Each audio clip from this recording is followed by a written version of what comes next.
Hello everybody. Welcome back to Cat Family Adventures. We finally did it. And we're finally set up to go live. We are at the Homeschool Convention. If you were following us on Instagram, you saw me mentioning it, had people ask questions. I'm just making sure, there we go. Yeah, okay. I can see myself, it's weird. And anyways, we're here at the exhibit hall. And we're basically gonna show you guys some of our favorite vendors that we see. I put together a vlog, which will also have information. So if you have any questions, I don't think anybody's even on right now as of yet. Oh, hi, Manny. Hey. But if you're watching this later and you have any questions about what you saw or whatever, just let me know. This is more so that, yeah, okay, they're all leaving me. So let's go and check it out. Let's go, we're in the back. Okay. So we did get approval from the people that run the homeschool convention. So we're on the clear, but we're not sure how the vendors are gonna act. It can get kind of awkward. So I'm not gonna really, I don't know, we're gonna see what happens. Okay, I'm ready. Okay, we're gonna leave this one right here. Okay, so we're gonna all be together. So this is called the Great, I'm gonna try not to talk a lot. I feel like I talk a lot. But this is the Trail Life. And they're like Boy Scouts.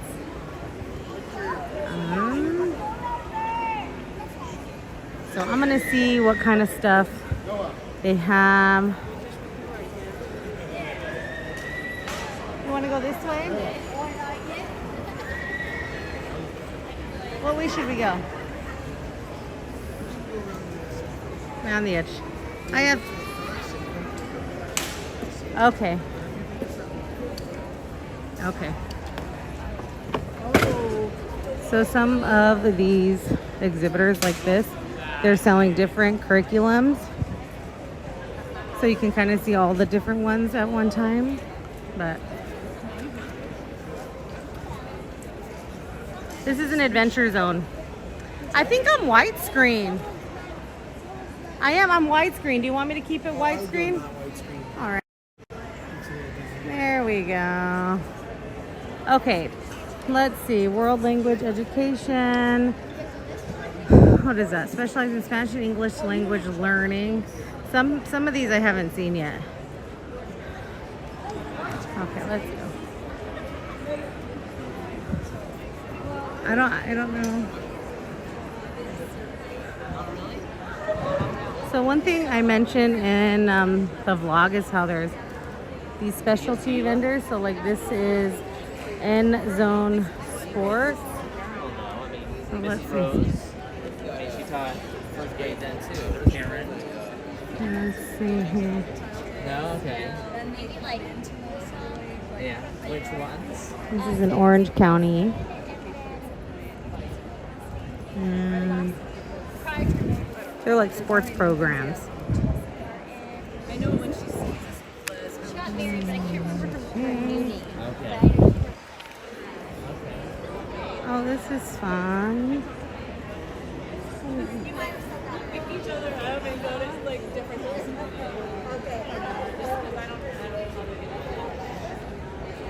Oh, it's a family science curriculum. Free candy. So this is all Southern California. And I'm gonna see if Nicole comes on. Let's see. But And so that's the other thing, like the charter school where they provide the funding. let's see. They do standardized testing. So it's like a mixed bag. It's like there's positives, but then the negatives in there. So I don't advocate Okay, so necessarily one or the in- other, but that is. Okay, let's look through this.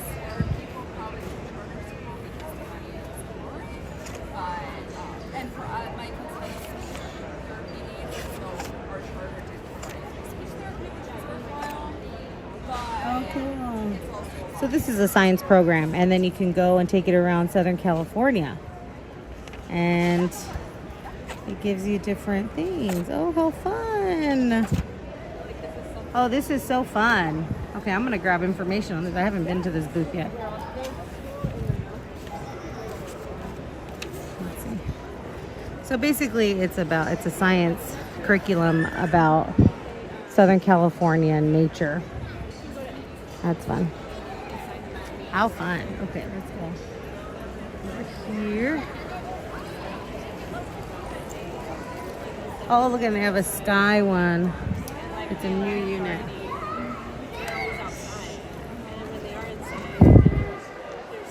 What does it say?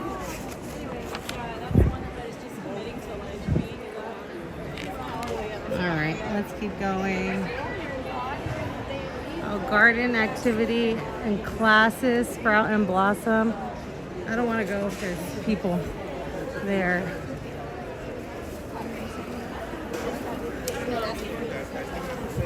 When people give me the eye, I'm not gonna go in there.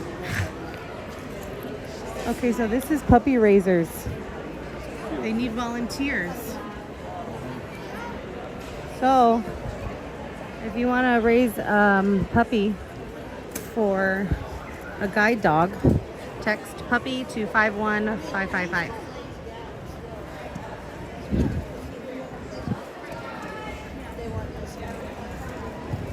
Oh, there it is. Hi, how are you? Good, just restocking. Oh, yeah. Yeah. Have you heard about our organization? I haven't. So yeah, we're Guide Dogs of America, Tender Loving I'm live Canines. streaming, just so you know, so but I won't put it on you. I won't put it on you. Hey, let me get Kramer ready. Oh no, I know. If you want to, you can, but I won't put you on. If you Yeah, want. no, I don't mind either way. And so we provide service dogs for individuals who are visually impaired, children with autism, veterans with PTSD, as well as facility dogs. And so Like facilities in like hospitals. hospitals, Okay. schools, courtrooms here. It's about our organization as a whole. And so we're also always looking for volunteer puppy raisers. Okay. And so volunteer puppy raisers will get one of our puppies. We breed, raise, and train our own dogs. Okay. They'll receive one of our dogs from 8 weeks of age and train them until they're about 16 months. So it's about a year and a half commitment. And so during that time, you will train them how to sit, down, wait. If you don't have any training beforehand, that's totally fine. Okay. We have trainers that their whole job is to teach you how to train Okay, the so dog. you train the trainers, and then you train. Yes, and Okay. so then once they go, and so you're just teaching basic obedience, good house behaviors, and getting them Okay. out and about into environments like this at a convention I hall. see, okay. So you can build their confidence so that when they go into formal training or puppy college, is is what I like to call it, and they add service dog work or guide dog work to that foundation that you've built. They go, oh, I've done this before. I see. And then they start training. Oh, that makes so much sense. Yeah. And so this Okay. is where about always needing puppy Okay. volunteers or any volunteers. Our campuses, our headquarters are in Stillmore, California, so it's about an hour west from here. Okay. But we have puppy raisers all throughout Southern California, from San Diego to Antelope Valley to Ventura, all throughout there. Oh, that's so neat. I know. I feel like somebody says, "What if you get attached?" I was like, "Oh, I know." Yeah, it's I'm always sure, but that's- people. If you don't get attached, you're not doing it right. No, I you know, gotta right? give them Yeah. love. See, did you hear her? If you don't get attached, you're not doing it right, guys. But we do live stream our graduations on Oh, Facebook that's at Guide fun. Dogs of America. And so seeing that, it also is open to the public. So if you want to come out to our I know. I'm not graduation- showing you because I don't want. If you want me to, I can. There I she don't is. mind. There she Hey, is. yeah. And so I always tell people who are like, what if I get attached? Come to a graduation, see what we're all Okay. about. Because I was a puppy raiser for 6 years. Right, And so yeah. I always would be like, oh my gosh, I love my dog so I much. know. You just run away with your dog. No. I'm just But kidding. seeing it come full circle and see that these dogs are more than just dogs for our clients, they get back their mobility, their independence, and their confidence. Right. This dog is much more than something, and being a part of a bigger picture. It I kinda see what makes you're it saying. worth it. Yeah. Yeah. Oh, So- that's awesome. Thank you for all that Yeah, information. definitely. How fun. That's so great. What a great organization. Thank you. Thank you. All right, guys. There you have it. That was fun. Okay. Oh, hi, Rosa. Welcome. I know there's, it's going to be kind of a low viewer kind of day, but this is more,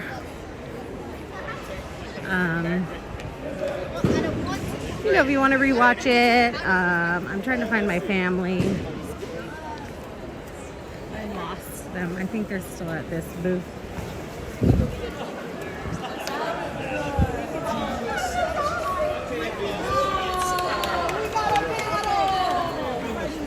I don't know where they went. Let's go this way. I don't know. I lost them, guys. Hi, Ace. Oh, damn. What are they? Where are you, Jared?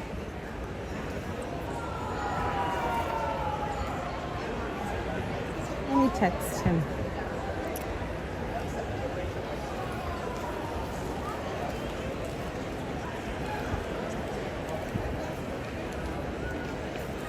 Just gonna roam.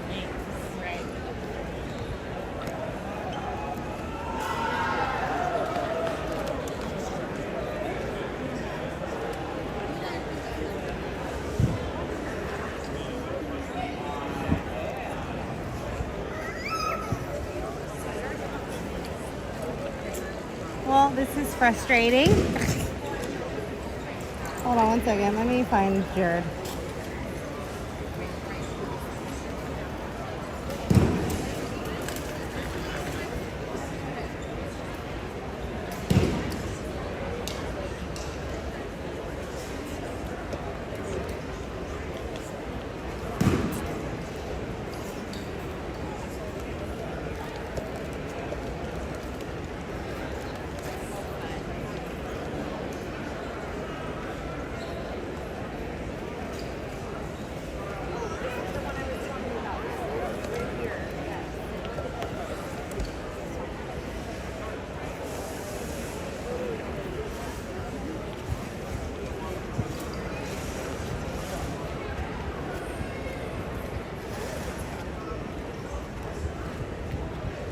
Okay, let me show you something that's fun over here. So this is my favorite. Jared, you can't leave me because I don't know what to do. We went to see the seeing eye dogs. Oh, cool. The seeing eye dog people. They have a guy in knight armor over here. He's great. Hey guys. Okay, stop. You don't need to. They have this. I'm always wondering what you've told them. Otherwise, I'm going to go into my Jared narration. Oh yeah. Okay, so WOL. That spells owl. OWL. So this convention's cool. It's kind of like most conventions in that they have the big center here. We got all the shopping, all kinds of different vendors that offer families different kinds of curriculum, different kinds of tools, different kinds of things you can use at home, things for teaching, things for writing, all the different subjects, science, history, math. Is there like a vendor you liked that you want to show, like our coloring one that we got? The book people. Oh, my book people. Yes, let's start with the book people. Yes. Manny, how you doing, man? Rosa, how you doing? I hope you guys are doing great. Thanks for joining us for a homeschool convention. I know it's not as exciting as Disneyland. I know, but Yeah, these books are cool. So they've got a bunch of books that are historical or biographical. So here's the thing about this We love place. these books. This place is good because they have, they're a printing company. So they have a lot of blank papers. So like if your kid likes to sketch, they have sketchbooks, but they're way cheaper than Michael's.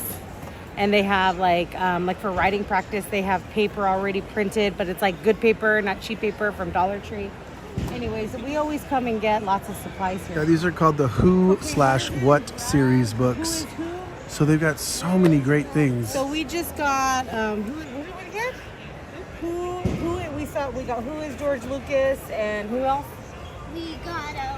Oh, Who was Dr. Seuss? And obviously these are available for everybody in the world, but it's anyways. They're super cool because they're way easy enough, like for our 9-year-old to read, or you can kind of read them as a family. But they're just like all the different things you could imagine. And then they go into like where is, so different locations. I know, but we're just showing like what they offer here. They can get these up on Zoom. That's what I'm saying. Nope. Then you got the who was. Look at all these people you can study.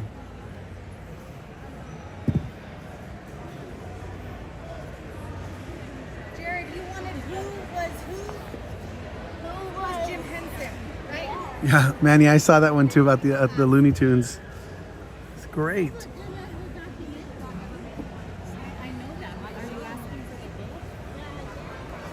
So yeah, we keep getting kind of like one or two of these when we come, and our boys, our 9-year-old loves it.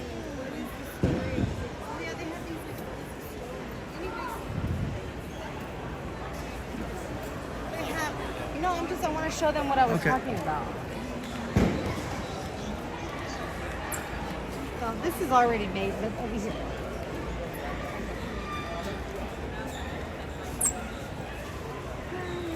Oh, fun. Hold on, sorry, I wanted to show Jared So science books. the science book, but I think somebody. Oh, look at Star Wars! Oh, come on. Star Wars coding projects.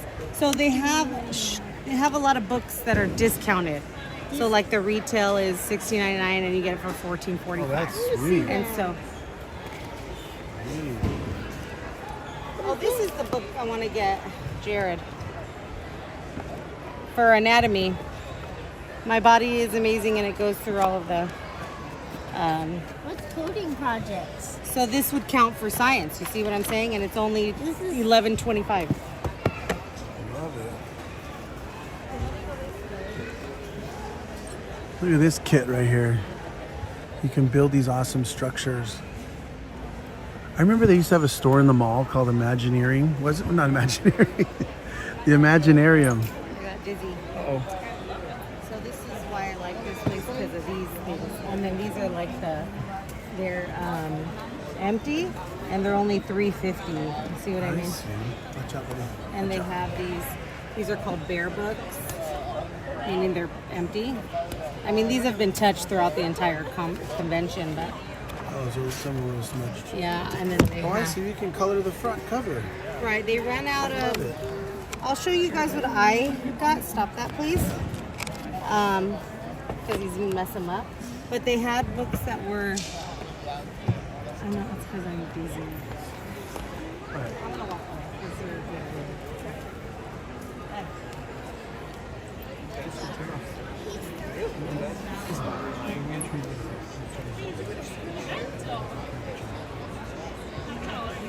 I'm just trying to. Fine, I'm leaving in 15 minutes.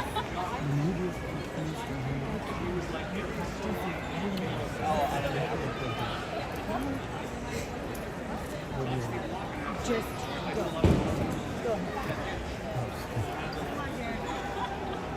Nicole says she loves your dress. I have a friend, okay, we're good. I had to go to the bathroom. Thank you. Go. You can go. You I'll can. show them the tours over here. It was a portable pair. All right, so they got so many vendors, guys. Look at this, Go Tours. Empowering students to explore their faith through educational travel. So they can help you go on different kinds of travel excursions. Oh, this is cool, Damsel in Defense. So they sell like different kinds of products like pepper sprays. What are those called again? Yeah. They're pepper sprays and they're like stun guns. So they're like emergency kits and things that ladies can carry in their purses. And you know what? Good. There she goes. She's testing it out. I don't want her to touch me with it. Ace. Welcome, Ace. Sports vendors. I think there are. Let me think here. I'm trying to think if I've seen any. Come to think of it, I don't know if there's that many. They have this. This organization called Trail Life, and it's like Boy Scouts. And so we want to get our son into it, but they go on different kinds of trips, hiking, camping. Let's go look at the coloring page since we're together. Let's do it. Coloring page book. Oh, look at the YMCA. Awesome. Hello. Oh, that freaked me out. Yeah, that's the stun gun. I know. A taser. For weddings. Rosa, I love the emojis for today. Yes, thank you, Manny. The tasers. I know they sell them for the ladies, but I want to get one of those tasers too. I know. So what do you guys have for Homeschool at the YMCA. How cool.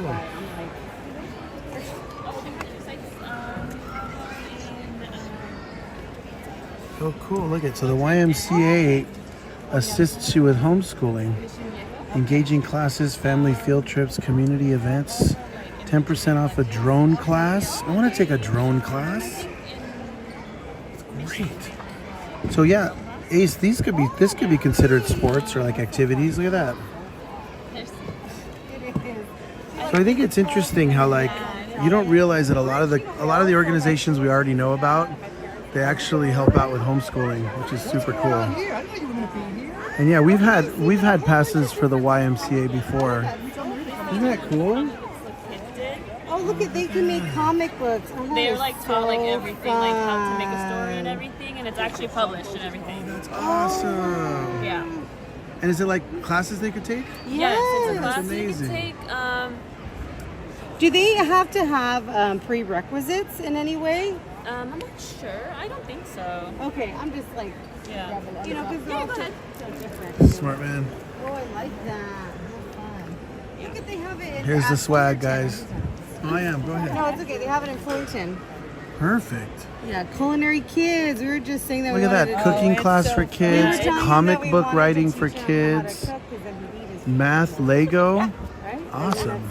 Sign language and deaf culture. How awesome. Oh, that's Nicole. Show Nicole. Look at this, Nicole. They've got We teach them the sign steps language of and deaf writing. culture class for K through 3 or 4 Even through 8. though they're only making a comic And this is at the book, they Fullerton learn how to do YMCA. character development. Then they do Oh, awesome. conflict. No, because you know what, love, The we could always plot. do this, and my Jared can sleep over at my parents' house on Monday nights. That'd be My awesome. parents live in Rolling Heights, Okay. so they're closer to Ridge. Yeah.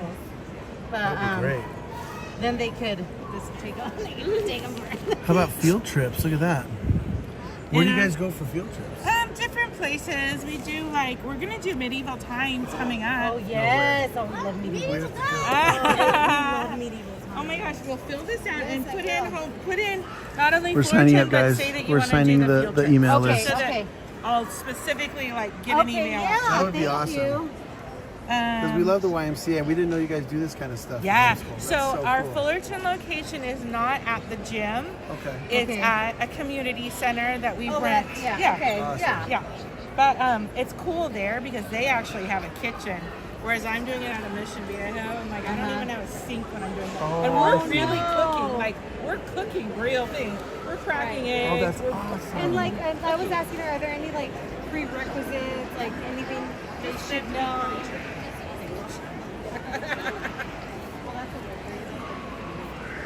Yeah. See, that's what happens when you don't put him in anything. You're all like, oh, and even like it's like teach my taste. You don't realize all these little things. And Nicole, everyone else goes, is "The it only available reason in they do that Texas? is 'cause I don't know. the kid, like, they put it in I'm actually trying to get to it. and they were required to learn how to I'm taking the red, guys. Taking the red. And I'm also taking the green, guys. Taking the green. yeah, it's just silly stuff like that. Yeah, we're going to. You can also. We have an Instagram. Oh, okay, yes. Let me look and see when medieval times is because it's coming up. I'm not sure. Do you know if there's any YMCA's in other states? Oh yeah, there. Somebody's watching we're doing a YouTube video. Oh, and they're yeah. asking if you guys have them in Texas. In Texas? YMCA's, but I don't know about homeschool programs. Got it. We're just starting these homeschool. So Nicole, she says they have YMCA's in Texas, but she doesn't know if they have like the homeschool programs like this. And like they're not. Looks like you have to move back, Nicole. Just kidding. This one is over there. That's close. But no, this would be great if we get involved with this here.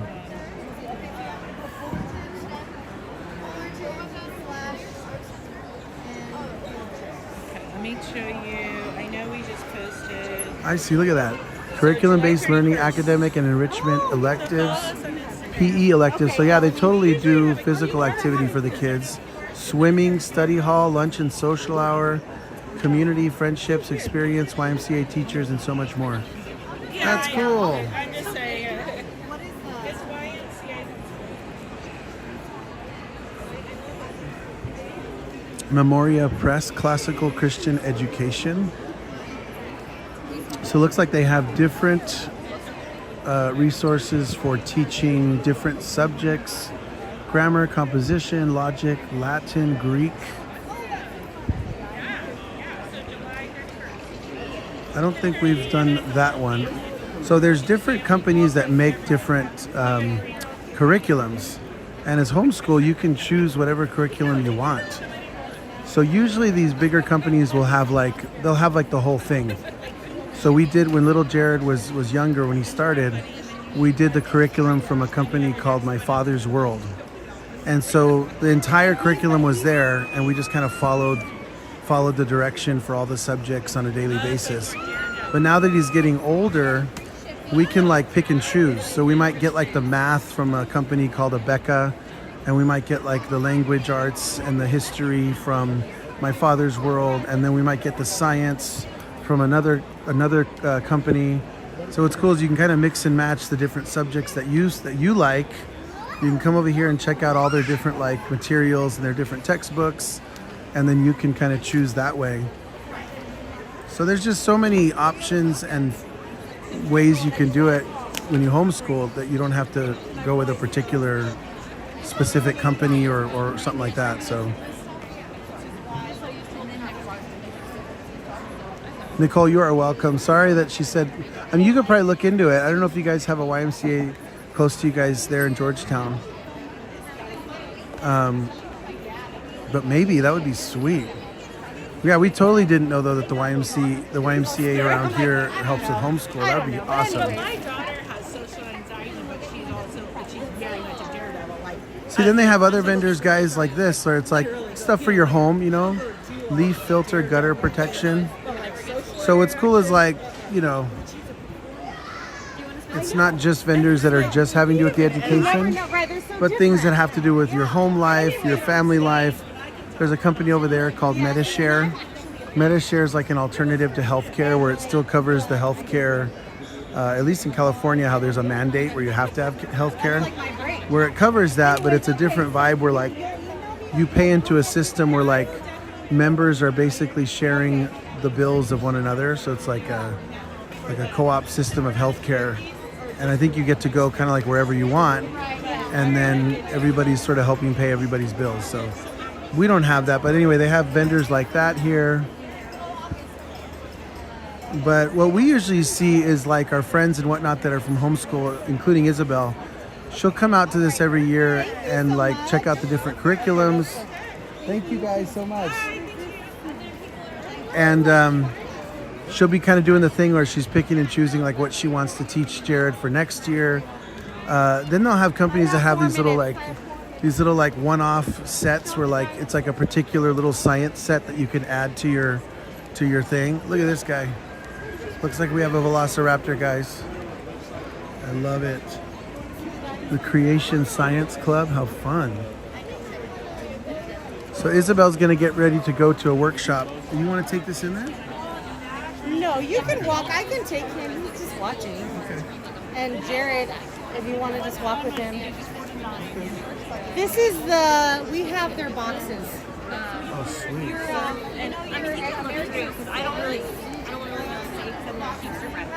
So this company is called Schoolhouse Discoveries, hands-on family-style K through 8th grade unit study kits. So it's a whole kit that you can use for an entire unit or a semester or throughout the year. But I will say I don't want them to hear. They're very nice people. That's why. Is that it's more for the younger kids. So Nicole, this would be something that you could do. The curriculum is it was too simple for him. As he got older. No, for him now. Right. So it was one of those I had to supplement harder information. I see. But it's good because it's a lot of crafts and. Right. Anyways, just so that I don't want to say that out loud in front of them. I see. Okay. Because they're very nice people, We're and gonna I follow enjoyed you it. to your class. Hi. You gotta go talk to our what? Our poster lady. Oh yes, we're gonna follow you to your class, Okay. and then we'll come back, guys. I think she's in the big one. Tonight they have a book. Yeah, I did see that. Oh, so this is for special. Oh, is it? Okay. You know something? Here's that organization I was telling you guys about earlier called Trail Life. It's like Boy Scouts. Like they have a lot of games that like take place of your curriculum. Like how good. And then they have like a history game and like all the different games.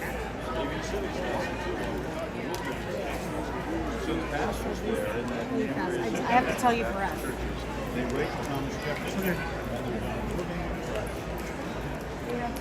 It's 96. It's 96. The Tuttle twins, guys. It's $96 for both of these. Okay. And it gives the American history and like story form. So. Oh, that's awesome. And it comes with this, but like you don't have to use the curriculum because it comes in a PDF. I see. But then, but she was saying it's more story form because I was saying I wanted something that was more, where I could just read to him about the history. Yeah. Anyways, that's for both of these is $96 out the door. I see. So I just wanted to tell you. Awesome. What? So this company's called Tuttle Twins. It's a cartoon and book series, and it says "Ideas of Liberty Made Simple." So Hey, what's up, brother? Oh man, I gotta go. Go. Hey, I know I have to go to the bathroom. We're going into one of the sessions right now. Oh yeah, us too. Good to see you guys. Good. Dang, document this. This is huh? my little Jared. Hey, what's up, little Jared? What's up? This is my little Mia. Will. Hi, Mia. We've known him for a long time. I thought I wasn't gonna pass it by. How you been? Good. Good. Are you guys going into any of the sessions right now? We're gonna follow her, and then I'm gonna come back with the boys. Okay, I'm gonna go in there. Do you want to go with Dad? How many you got? My son Liam. This is Mia. Lily. And then you met my wife I Heather, think I right? made a long time. My name's Jared. We went to the Calvary Chapel a long time ago. Yeah. And So then this good is to see you this is my guys. godson Steven. Nice to meet you, Steven. I'm Jared. Very cool. ready? Let's follow Mom. Good to see you, bro.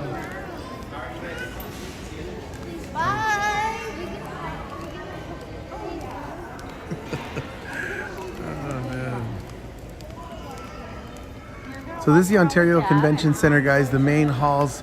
So they split up all these big workshops into the bigger ballrooms and then have smaller classrooms throughout where they have smaller workshops. So we'll peek in here and see what's going on. You want to stay in there, but I don't. We're gonna go in for a little bit. Okay, no talking at all. Don't know. If it's good, I'll leave this with you and we'll walk out. Oh, that's stressful. Yeah, Well, it's good. It's Sarah. let's see what happens. What's this workshop called? I'll look it up right now.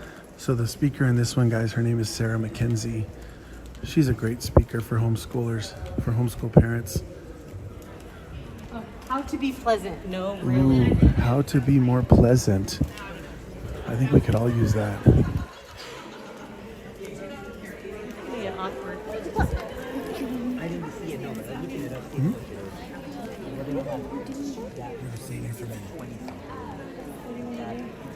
It's gonna get weird. How many minutes till it starts? It's supposed to start right now. Okay, well, you go sit where you want. Let me be back here and I might walk away with the boys. Okay, we'll just be over here.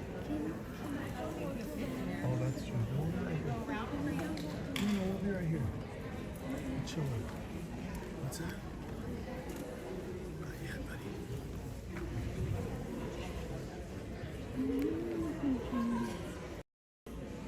Hello, everybody. How has your conference been so far? Has it been good? This afternoon, we're going to be talking about how to be more pleasant. This is kind of funny. So, I was talking to my husband about a trip on that and slide right off the stage. like I was talking to my husband about, you know, what sessions should I do this year? And he's been doing a lot more homeschooling lately. He's like, I think you need to do one on like how to be nice. It's like, okay, well, I'll survey people. So I send out an email and I'm like, which of these talks sounds the most appealing? I sent like 8 options. 80% of the people said how to be more pleasant. And I was like, I think we're onto something here. That QR code on the screen, I'll show you again later so you can ignore it for now. Are any of you familiar, I know some of you are because I just talked to you about the work with Barbara Cooney. She made picture books. She's an award-winning illustrator. Miss Rumpus is my favorite of her books. Maybe, might be her most famous. She actually won 2 Caldecots for Oxcart Man and Shaw's Clear the Fox. If you ever see, here's the short story. If you ever see a picture book illustrated by Barbara Cooney, you should buy it. A lot of them are out of print now, but they're fabulous. And I wrote this new picture book biography about her because she was a mother of 4 who did all of this creative work like right in the throes. For example, she set her workstation up in the busiest room of the house. She had 4 kids coming in and out. And I'm just so inspired by the way that her kids talk about her. So let me rewind. I host a podcast called The Read Aloud Revival. And on this podcast, I wanted to do a special episode about Barbara Cooney because her books are so fabulous. So I reached out to her son, who I did a little online sleuthing, and he's like, you don't want to talk to me about your mom, do you? He's like, yes. I go, no. Very intimidating, right? So I kind of gather up my questions, and as he's talking, I am just floored by the way that he talks about mother's vivacity for life and the beauty that she saw in the world. But also that she did, in fact, set up this workstation in the busiest room of the house. And then when they would come in with a mouse or a lizard or a skin's knee or were hungry for a snack, he said she always stopped what she was doing and just looked right in her eyes. Now we all know there's probably no way she always stopped what she was doing and looked right in his eyes. But that is actually how he remembers her. And I was so inspired by this idea of motherhood that was, it felt very much like the homeschooling life. Her children all went to school, but if you read this picture book biography, you'll see what I mean. She grew things in the garden with them and took them on hikes and picnics and did all these kinds of memory-making things, but just based out of her own joy for living. And I thought, that's how I want my kids to describe. I think they would describe me. And I even wonder if we were to Zoom for based on this day, right? Well, depending on how your day goes. So let's take just a second to think about this. How do you want your kids to describe you? Zoom forward, pick any one of your kids. Imagine they're having dinner with friends 20 years from now, and someone says, what was your mom like? What was your dad like when they were homeschooling? What are some things you want them to say? You can just call it out. So fun.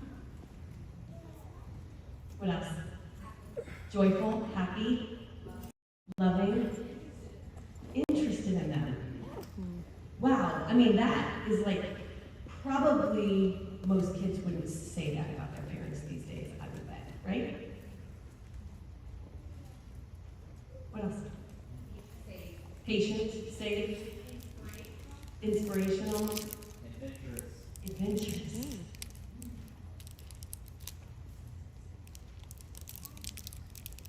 Let me grab my Kindle out here because I wanted to read you something. When I think about how my kids are going to remember me, the thing I know I want them to say is like, my mom enjoyed being with me. And sometimes I think we might have to fake that just a little bit to make that work, like to make that true. I think I said this on the first night, and I can't remember. But Sally Carson once told me that she homeschooled all her 4 kids into adulthood, right? And she said that for years they would have these family dinners that were so fraught and stressful, and one kid always got sent to his room, and she was so frustrated. It was not this ideal picture of dinner, family dinner, like she thought it would be. And her kids, now that they're all grown, when she asks them about their favorite family memories, they talk about these wonderful, warm family dinners. They're just their happiest childhood memories. She's like, really? Yeah. That is not my memory. But we do have this opportunity. I think a lot of times we don't feel like we are, I don't know if I'm going to be able to find it fast enough. I meant to bring the actual book that has an actual bookmark in it. Let's see.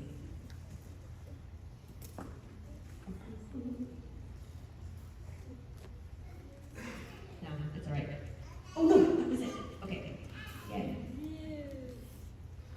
This is good. Okay, most of the time I think what we really want is we want our kids to remember that we want to feel enjoyed by us and loved by us. And we want to be on homeschooling when we kind of have a vision. When I asked you, you came up with all kinds of positive words, but it's really hard when we're in the thick of homeschooling to live in a way that makes us respond in a way that they'll remember us that way. But there is something we can do. Today what I want to do is I'm going to share with you what I think is the single most powerful tool that I've used to be a more pleasant mom, to smile at my children more often, and so that they can grow up feeling like mom was happy, inspiring, joyful, patient, interested in me, all of those things. This is the piece I want to read to you. This comes straight out of Meg Meeker's book called The 10 Habits of Happy Mothers. Write it down, put it on your list. You definitely want to read it. It's an excellent book. She didn't homeschool. She's a pediatrician. She has 4 children. It's a phenomenal book. Let me just read a little piece. You are more precious than you know. I know this because in my 25 years as a pediatrician, I have gotten a peek from behind your kids' eyes. I can see you as they see you. I have heard the excitement in their voices after you have praised them. I have seen your kids define you as their hero when you were in the other room. I've heard them cry over your hurt, laugh at your jokes, and pull their hair out because of your stubbornness, which, by the way, they appreciate. I have literally read the value that you hold in your kids' lives all over their faces and through their body language. When you walk into a room, your son changes immediately. He relaxes because you're there and he feels safe again. If you recently scolded him, he scours your face to see if you're still mad because he needs to know how you feel. You matter. Your mood changes his world a bit. If you're in a good mood, he can relax and play with his trucks. If you're upset with him, he wants to make up. He may not show it, but he does. He won't show it if he's 14. That's your essay for now. Because you are the center of his small world. He needs you to like him again. You, no one else. Because once you're happy with him, he can go about his business and life will feel good again. He can focus on school, get his homework done, pay attention during his basketball game. That is the power you have. And that power comes from the fact that in this one child's life, your child's life, who you are matters as much as life itself. You are loved. I want you to feel good about who you are as a mother because you should. That's another thing that I've learned about you as I've watched you over the years. You need to feel good about the job that you're doing, because if you're like most American moms, you are far too critical of the job you're doing. I know this because I can see that being a great mom matters to you. You want to get it right and assess your performance daily. What you need to know is that you assess your performance far more critically than your kids do. They just want you. Kids don't care if you're thin or plump. They don't care if you make brownies from scratch or from a box or if you buy them. They just want to eat the brownies with you. Feeling good about your value to them is important because the better you feel, the better your relationship with them will be, and the happier both of you will be. Sounds simple, but understanding our value and then feeling good about the mothers that we are, or maybe even saying it out loud, is one of the toughest challenges we mothers face. Let me back up and introduce my family really quickly. My husband Andrew and I have been married for 23 years. We have 6 kids who've been homeschooled all the way through. Our oldest is the tallest girl. She's 22 and she just graduated from Franciscan University of Steubenville with a degree in English. Allison in the pink dress is our 20-year-old. She attends Savannah College of Art and Design and she's studying illustration. Drew is 18, he just finished his freshman year of college, also at Franciscan. He's studying economics and philosophy. So they've been homeschooled all the way through. I was just chatting with someone right before we started. We started homeschooling mostly because I just had this really strong hunch that we should. I didn't really know anybody who homeschooled. I read some blogs, remember those? I read some blogs from homeschoolers that kind of painted a vision for me that was like, ooh, I think I want that. But we didn't know it. My family and my husband's family were like, why are you ruining your children? Don't you want them to be normal? I know, right? Now you're like, I don't know. Elena and I went to the beach last night and we were like, why do people say homeschoolers are weird? We're the most normal people on this beach right now. Claire is 12 and Emerson and Becca are identical twin boys who are 10. And I always like to show you a real picture because this is the one I put on my Christmas card. I paid a fortune for it. It was a very stressful event to get everyone to coordinate and show up without crying. This one on the right, lest you think that is a children are a blessing and a heritage from the Lord kind of a smile. What I did is I asked my oldest to please take a picture and send it to her father, who was home late from work. I was like, you know that providing for the family thing you're doing? If you could just wrap that up back home. That would be great. I really struggle. I have a hunch that a lot of us struggle at certain times in motherhood more than others. You know, like certain stages. Man, I have a really hard time with babies, and that was sort of unfortunate. Because I had a lot of babies all at one time. There was a lot of character growth. Apparently I needed a really strong refining fire. I'll tell you, one of the memories that I have early on in motherhood, I just have the older three at this point. We were going to Moss, which was my favorite day of the month, because like you got to interact with humans, like grown humans, you know? No. They are all humans, they all live this. Humans who could talk to me back that was about something other than like, you know, little people things. And we were late, I don't remember, maybe there was a blowout, I don't know, we were late. Must have said, I don't know what I said to my children.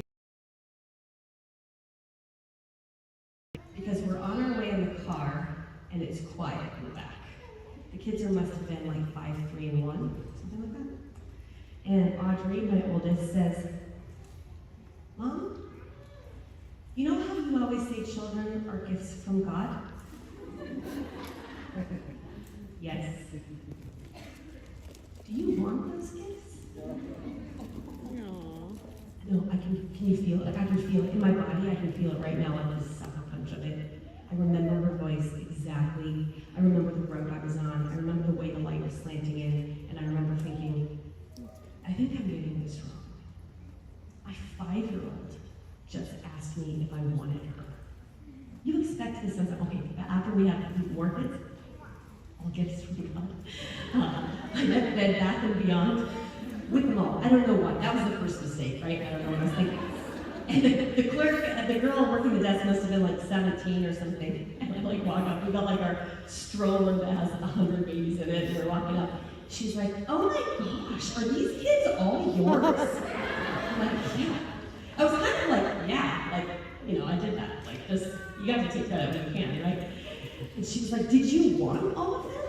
I wasn't right there. I wish I was as witty as my husband, because he was like, what you should have done is looked at her and been like, I wanted this one, not that one. This one, I don't know.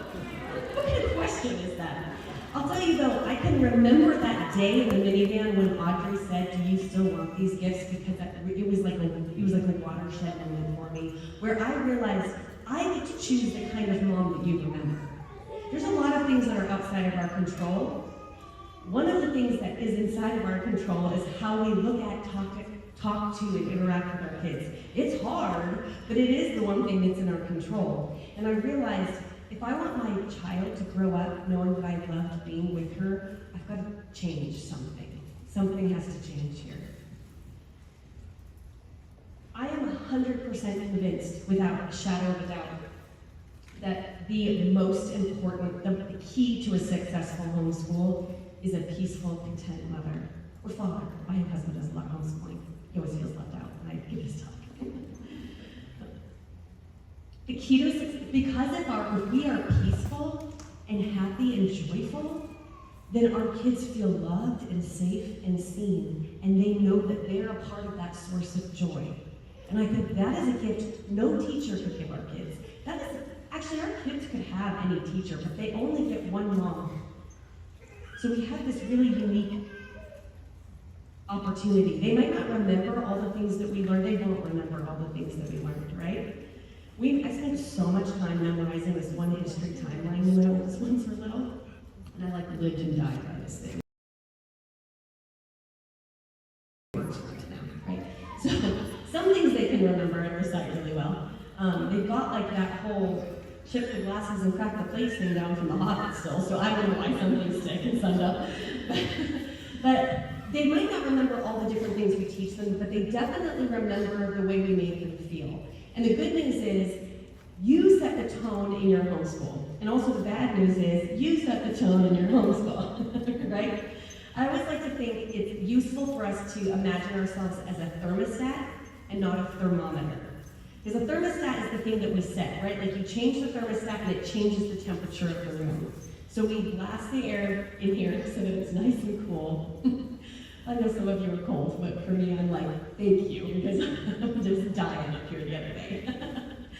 And that if we change the thermostat, it sets the tone for the room because it sets the temperature, right? The thermometer, you use a thermometer to see what the temperature is. So a thermometer will tell us this room is 70 degrees, but it's just reacting. We don't want to be reacting. And actually, we have, I think, the singular power in our homeschools to be the thermostat.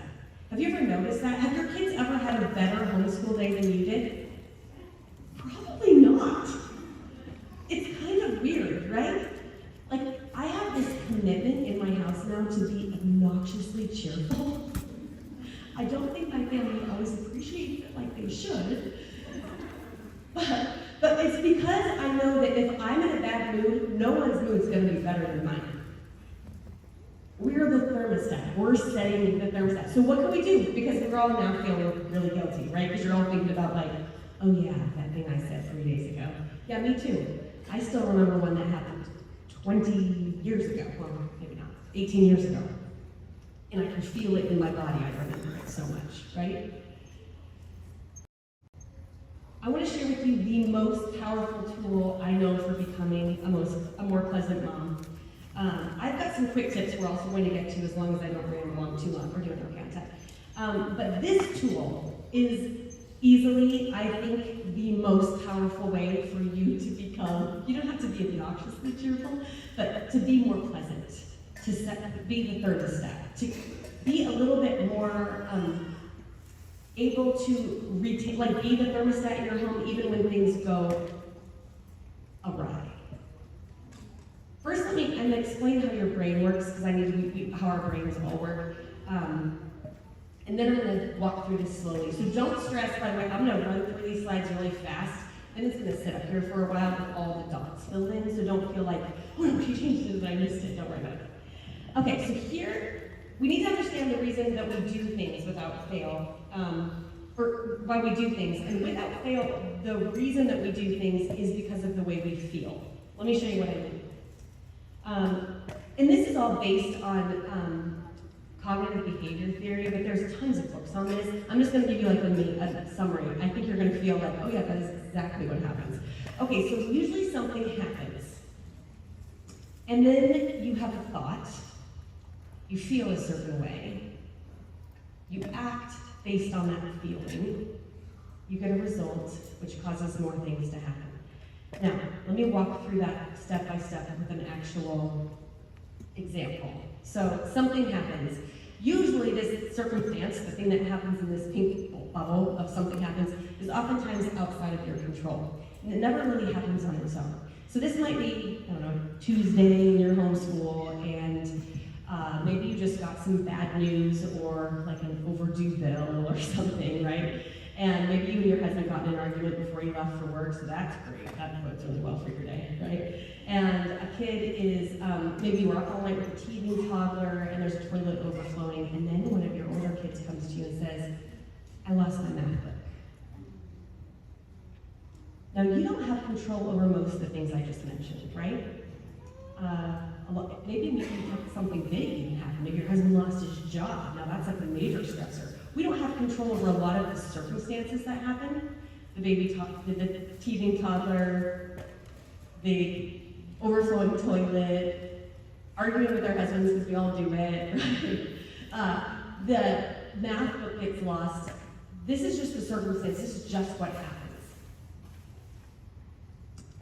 We usually then, what happens? Like, just call it out to me, like, when your kid loses math book, what would you do? What would your honest response be? Yell. You see what you say. Yep. I have a friend who would not yell, but who would, like, give a death glare like you've never seen before, and then stomp out of the room, right? Some of us are louder than others. I might say something unkind. I might say something like, seriously, why can't you get it together? Why can't you ever find your stuff? If you only put it away where I told you to put it, I didn't make that math shelf over there for my health, right? Like, I might say things like this. But what happens is, I usually think something happens, my kid loses his math book, and then I do something. We usually think that's what happens. If he didn't lose the math book, I wouldn't have lost my cool. If this teenager didn't sass back at me, I wouldn't have lost my cool. If my husband wears a help more around the house, then I wouldn't have lost my cool. We think this thing makes us do something. We're reacting. But actually, there's something else. The same things I said, plus your child comes up to you and says, I lost my math book. So before you actually did anything or said anything, you actually felt something. So how did you feel? Frustrated, irritated, angry, sorry, I missed another one. Beat down, yes. Overwhelmed, worried. Mm-hmm. So, interestingly, almost every action we take as humans, we can pin back to a feeling that happened right before it.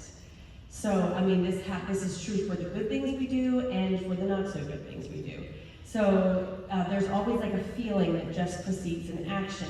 And if we feel badly, we usually act badly. We know this with our toddlers. We forget that this is still true, even when we're 42, right? Okay. There's actually something else that happened. And this part happened so crazy lightning fast, you probably didn't even notice it. In fact, you have 6,000 thoughts a day, and most of them are running around in your head like unsupervised toddlers. And you don't even know that you have them. And what actually happens is the feeling that you felt, irritation, anger, beat down, frustrated, those didn't come from nowhere. You had to have a thought first. How do I know this? Well, because if your child lost their math book today and you were home and didn't know about it, you wouldn't be frustrated by it, right?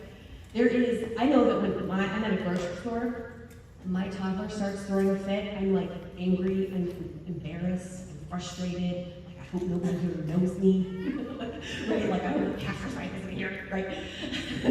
Those are the things that we're thinking. But there's actually a thought that happens, and you know what, there's kids freaking out in a grocery store right now, and I am not at all bothered by it. Well, it's because you have to have a thought before you have a feeling. The child losing their math book didn't make you feel angry. Kid throwing a fit in the grocery store, they're with your husband and you're not even there, didn't make you angry. You weren't at home getting angry when the kid throwing their fit didn't make you angry. It's the thought you have in between. So there was a thought that happened. Your child loses their math book. What's the thought that you think might happen in between that and you feeling frustrated, angry, beat down? Quiet over. My stuff should be more organized. You're sitting back here. This is taking more of my time. This shouldn't be my problem. What else? What? This is going to cost more money. I'm not training them well. Yeah, that guy over there.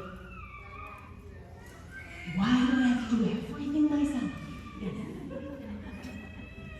Are they ever going to be responsible? Am I ever going to get my act together? Is my house ever going to be organized? That the stuff is there? Am I ever going to be good enough at this homeschooling that my kid can find their flipping math book before math class? Because I've been up all night with the baby and I have a million things going on. These are the things that happen in our house, in our mind. They happen so fast we don't even know it. And we go from, my kid loses their math book to, I don't know, they're going to become like a serial killer in the San Francisco penitentiary in like a second. My kid's never going to be responsible. We're playing Monopoly, and I've got a 10-year-old right now who cheats, like, every time. And I'm like, well, maybe there's hope for the other twin. We go from like 0 to 1,000,000 so fast. We don't even know we're having those thoughts, but tell me, how possible do you think it is if you have the thought, I'm no good at this, if only my house is more organized, if only my kids would listen, if only they do what I told them to do, why is this my problem, why do I have to, I'm going to spend more money on this math book.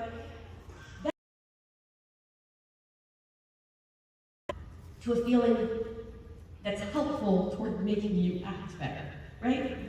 So the negative thought gives you a negative feeling, which gives you a negative action. And what that ends up doing, you have that negative thought that makes you feel a certain way, never good, right? Like, just always frustrated, irritated. Most often, I actually think that the thoughts that we have, I bet 90% of them, and even the ones that you threw out today, all sound like, I'm failing at this. Like, if my house isn't organized, my kids, are they ever going to be responsible?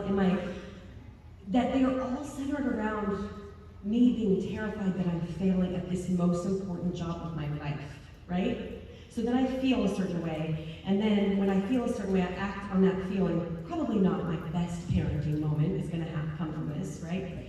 And then we get a result. What's the result? What happens to your house in this situation? My kids cry, right? Yeah, somebody's crying, I'm crying, they're crying, everybody's crying. I'm like texting my husband from the bathroom, like, I'm ruining your children. It's like, great. Pep talk. We get a result, probably not a great one. Probably your kid isn't going to be like, you're right, Mom. I'm going to be so much better at putting my math book away today. Especially because we probably didn't say something that was super kind. And then what happens is we get a result that then the next day happens, and we've like taken a bunch of debits out of our relationship bank account with our kid because we didn't behave well and they didn't behave well, we didn't treat each other well. And something happens probably very much along the lines of your kid loses their spelling book. And the whole thing starts again.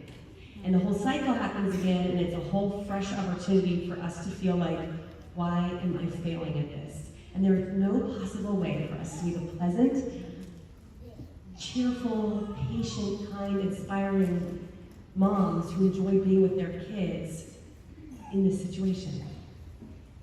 So, here's the bad news. You don't have control over most of the things on this chart. And the good news is you have control over the one most important one that makes all the other dominoes fall. And that is this one, that you have a thought. And so what we're going to talk about is how to take your thoughts captive for Christ. I have the first reference here. Let me see if I do. I do somewhere in here, so when I find it, it's in one of the Corinthians.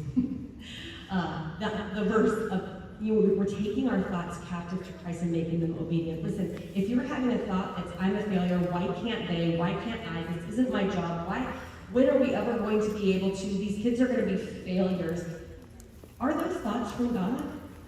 We know they're not from God. There's no possible way those are the thoughts that the Holy Spirit is giving us so that we can raise our children in a way that imitates His love. So we have to take those thoughts. Think about those thoughts as being, and again, you're having 6,000 of them a day. Most of the time you don't even know what they are because they happen so fast. And they're like unsupervised toddlers running around in your brain. So just imagine like plucking the toddler up and putting them in a high chair. That's what we're going to do today. We're going to put that toddler in a high chair. we're not going to take them captive. That feels a little extreme. Although some days, right? We're going to put that toddler in a high chair and we're going to help ourselves think something different. Something more true. Because one of the funny things that happens with all those thoughts that are running through your mind is that we default to thinking of them as facts. But they're actually, none of the ones that we mentioned were facts, right? My kid's never going to be responsible. That's just not a fact. There's plenty of kids who lose things all the time that are very responsible adults, right? I'm terrible at this. If only my house was more organized. None of these, all of these things we just feel like are, if I was better, more disciplined, more consistent, skinnier, we have a whole bunch of things that we think, then I would get this right. None of them are facts, they're all just thoughts. And it's really, really helpful to know that not all of them are true. Most of them probably aren't. And we have the opportunity to take those thoughts captive and make them obedient to Christ. So for me, I will think, if I can, usually you can't do it in the moment, it usually happens that night, when I'm getting ready for bed, and I'm thinking about how terrible the afternoon went, and how I wish I had done things differently, and I'll try to pinpoint, what was I feeling right before I said that really not nice thing? And then what was the thoughts what were the thoughts I was having? Is there a better thought? So here's the thought that is really helpful for me. This thought, I think, is helpful for 80% of the negative moments in my own homeschool. And that is, this is the work. Now hear me out. If you were to go into a restaurant for dinner tonight, and maybe you're with your husband, you're going to have a date night, and the waitress was sitting in there, and she was scrolling her iPhone and looked super annoyed that you came in. She's like, "What do you want?" I'm like, "A table, please." You're like, "This is the job, right? That's actually the job. You came here, that's the job." Okay, so often in our homeschool, we're irritated by the things that are our actual job. For example, if you have a heaping mound of laundry in your living room, you probably think, if I was a better homemaker, that would be put away. But actually, this is the job. If your teenager says something sassy to you, you think, if I was a better mother, they wouldn't be speaking to me that way. Except, if they never sassed you, and your kids never cried, and no one ever disobeyed or cheated during Monopoly, and if they knew how to read, and if they did their math lessons without crying, there would literally be nothing for you to do. This is the job. Our job as homeschooling parents is to be professional problem solvers. Basically, your job is to wake up and present things to your kids that they do not know and do not know how to do. Take care of the house as it's unraveling to ravel it back up so that it can unravel again tomorrow, right? This is actually the work. So if I think to myself, okay, this is the work, oftentimes that's enough if I can get myself there, if I can stop and go actually let me tell myself the truth. This is the work. This is actually the job that I signed up for. The laundry pile is not proof that I'm not good at homemaking. The laundry pile is proof that people live here. And this is the work of making sure they have clean clothing to wear. This is the work of feeding my family dinner. If I'm irritated and tired at the end of the day, I'm like, I just hate making dinner. Then I'm gonna be irritable. And then when a kid comes in and interrupts me, I'm like, what? I'm trying to just make dinner, right? But if I can tell myself, oh, this is the work of feeding kids to eat a homemade dinner. I want to eat a family meal together, maybe not that homemade, right? I want my children to have clean clothes to wear. So this is the work. I actually want to do this laundry.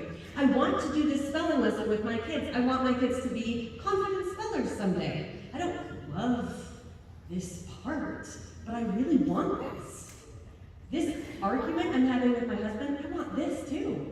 Because all relationships and marriages that last a long time go through hard stuff.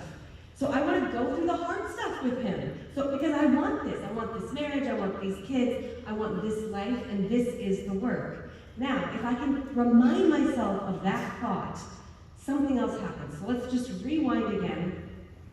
And we have the same situation. I don't remember how I painted it before, but like we're up all night with the teething baby, bad things happen, and then someone loses their MacBook, right? Now, if I can have the thought, okay, this is the work, and stop myself from believing the lies that this means I'm a bad homeschooling mom, or I'm not organized enough, or a good homeschooling mom, like the one at my co-op, definitely never has this happen. If I can just stop all of that garbage from happening and go, okay, this is the work. This is the moment I'm being given grace for right now. Then I have a different feeling. For me, that feeling is more like capable, or at least purposed. Like I have a reason for being here. Like, oh, it's a good thing I'm here. Because if I wasn't here and they lost their MacBook, that wouldn't be so great. I feel calmer. I feel less like a failure and more like I just have something to do. Oh, this is my job right now. This is what I'm supposed to do. I thought I was supposed to go clean the bathroom, but instead I'm supposed to help this kid find their MacBook. Or I do need to go feed the baby so I can look at my child and say, because now when we're feeling a little better, we act based on that feeling. So I might be able to then look at my child and say, oh man, I hate it when I lose stuff. Which is true, I do hate it when I lose stuff. And how does the child feel? Instead of, why do you always lose your stuff, right? It's like, I always lose my stuff. Oh man, I hate it when I lose stuff. I can't help you look for it right now because I need to feed the baby and make this phone call, but I will help you look for it this evening and then we'll just have to do your math tonight. Or, I don't know, maybe, you know what? Okay. Emerson lost his MacBook. I have 5 Skittles for anybody who finds it. That works in my house all the time. And then someone finds it and everybody gets Skittles because everybody was running around helping. Otherwise you'll have more tears and you'll be like, Sarah, that did not work.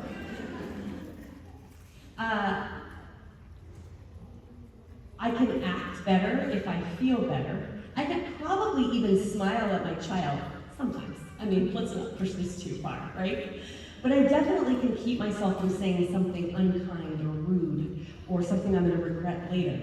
And then what happens is I get a result, and that result is that my child bears witness to what happened, how I'm acting in a moment of stress. There's also a result that maybe they get the natural consequence of having to do math instead of playing outside that afternoon like they wanted to because we didn't find their MacBook in time. They get a result that's much better than me hiding in the bathroom, scrolling Instagram, eating chocolate and crying while they're out there crying because their mom just said something really not great, right? So we get this better result, and then what happens is the next day they lose their spelling book, but still, we know what we can do now, right? We can change. Again, you can't always change the circumstances. There are things that are going to happen this coming school year that you and I don't know that's coming, right? We have no idea what's next in store. That's okay. Because regardless of what happens in the circumstance level, what happens in the next level is that we have a thought. And we have been told, I am really hoping it's in here. Nope, it's still not. Maybe I flew right through it when I was, okay, if I can find it, maybe somebody else will find it. It's in, I think it's in 2 Corinthians, but the verse that we can, what's that? 10:5, 2 Corinthians 10:5, excellent. So we then can take our thoughts captive to Christ, and remember, so we're not lying to ourselves, we're actually telling ourselves the truth. We're actually telling ourselves the truth about what we're actually doing here. And what we're actually doing here is the work that God put in front of us. And sometimes we wake up and think, I know this at least is true for me, you'll have an idea of how my day is going to go, and so anything that deviates from it feels like, how often do you feel like your kids are throwing a monkey wrench in your homeschool day?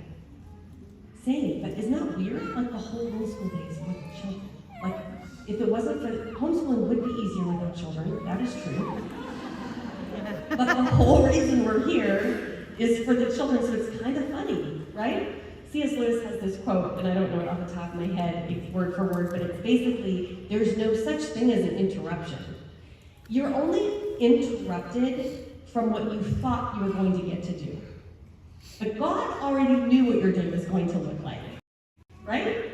So So it's kind of fun to think of it that way. I'll think my kids are interrupting me from, or this losing the math book is interrupting me, or the toilet overflowing is interrupting me, and I mean, I'm pretty sure God's like, I saw that coming. This isn't an interruption. It's your day. This is your life. This is your work. And sometimes I think we let the voice of, I should have, I could have, because we're so worried, because we love our kids so much and this matters so much to us, we don't want to fail. Obviously, we don't want to fail.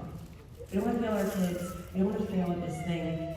But instead of, as I read to you from that Meg Meeker passage earlier, if you can feel better as a mother, you'll act better as a mother. You'll get better results. That's what we're actually going for.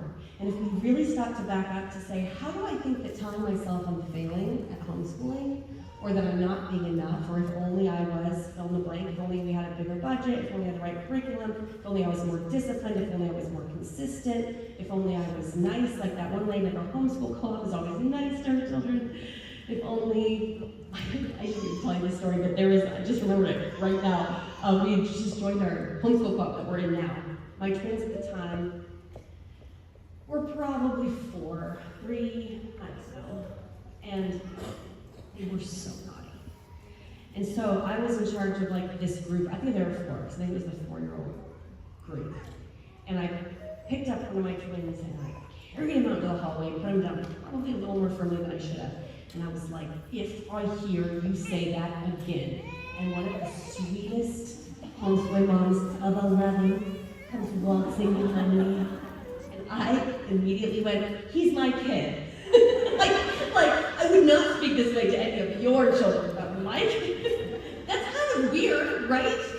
But the way that we treat the people that we love the most is oftentimes worse than the way we treat the grocery clerk who checked us out at the grocery store. And this is what we have to do. We have to stop and go, okay, wait, what's my goal? My goal is that I want my kids to feel loved and seen and known by me, because I know that's how they feel loved and seen and known by God. And so how can I make it more likely that I will be the kind of parent that I want them to remember? And it's not by telling yourself that you're not good enough, or if you were only more fill in the blank. Something better. And even though we can't control most things. Now here's, I'm just realizing, oh no, here we go. I was like, I could have sworn that I had quick wins in here. Even if you know this, I just want to say that this idea of taking your thoughts captive for Christ isn't something that you're going to go home and be like, now all my thoughts are positive. That's not going to work. You're probably going to be like, I wish I didn't know this because I didn't know how some of the thoughts you probably are having are far more negative than you think. I got into the habit of noticing like at a certain time of day, especially in my homeschool, was like the worst part of my day. So I started just jotting down anything that came to mind, and I was a little astonished at how negative they were, because I usually think of myself as a pretty positive person. When you see them written down, you're like, oh my word. How am I possibly supposed to love on these children if I feel this way? So instead of shaming ourselves though, we can go, okay, this is why we've been told to take our thoughts captive for Christ. I just want you to know it's not something that you're going to be like this week, you're going to be like, good, I've got it, I'm golden. But I think it's worthwhile, and I think it's the next time that you say something unkind or slam a door or yell or act in any way that you wish you hadn't, you can go, oh yeah, unsupervised toddlers. Let me see if I can take those thoughts captive for Christ and remind yourself this is the work. Now you need something, a few quicker wins than that, because this is going to happen like tomorrow, and you're going to need something faster. So I wanted to give you 3 quick wins. You can always find something to praise. This is another thing that C.S. Lewis said, that he would be like the most boring sermon ever. And he would try and sit there and think of something to praise. Like, what is something this pastor is doing really well? And there's always something. There's always something to praise in our kids. Because we care so much, and because we feel the responsibility of them succeeding so much, and because we spend every blessed minute with them, We know all of our children's weaknesses, and most of us are pretty adept at pointing them out. But we're not always very adept at pointing out, praising them. Like, there's always something. So oftentimes, before I say the thing that's like, needs to happen, so maybe I need to tell my 18-year-old son, for example, theoretically speaking, that he can't stay in bed till 2, just saying that, right? So like, wired to look for what's wrong. This is just the way God made our brains. It's good. And you were looking at a bear enclosure, and there were like 3 bears, and 2 of them were doing normal bear things in the bear enclosure, and one of them was climbing out. Like, you'd be like, that's not right, right? Like, this is right, this is good, this is why our brains were made this way. I remember our family went to, there's this historic hotel in Spokane, where I live, that is, and they have like a festival of trees in there. And so we went one year, there's like, I don't know, 30 trees, all gorgeous, all around this hotel lobby. And one tree was on its side, like one had fallen over. And we walked into the Davenport, and every single person in this giant hotel is staring at the one that fell. And I thought, that's so decorators. They're probably like, could you look at the other 29 for a minute? Like, we spent a while on these, but we're actually wired to see what's wrong. Now, if you know that about the way your brain is wired, you'll at least know that that's why it feels harder to praise. That's why it feels harder to see in your kids. Like, if I asked you right now, tell me something that's not working in your homeschool, I bet y'all could come up with something pretty quick. And if I said, what's something that's working really well in your homeschool? You'd be like, give me a second. And that's because that's the way our brains are wired, to look for what's wrong. So just knowing that is really helpful. It also works with husbands too. If you find something to praise, just saying. Here's a very practical tip. It's far better than you think it does. You can say almost anything to your children in a British accent, and they'll think you're wonderful. Even if you're like, you're a dunderhead. Why do you never do your chores on time? They're like, laugh. And it gives you just a minute to like, I don't think this works in England, so I wouldn't try it there, but my oldest daughter said, she's like, I know when mom starts walking around the house speaking in a British accent, it's like, lay low. It also works for yourself. Speaking of, like, this is the work, you can, if you find yourself in the bathroom eating chocolate, scrolling Instagram or something, I have no experience with this. In a moment of frustration, if you can remind yourself, oh yeah, this is the job, I should speak in a British accent when I come out. You can look at yourself in the mirror and say, spit spot, and off we go. It is remarkably invigorating. You should try it.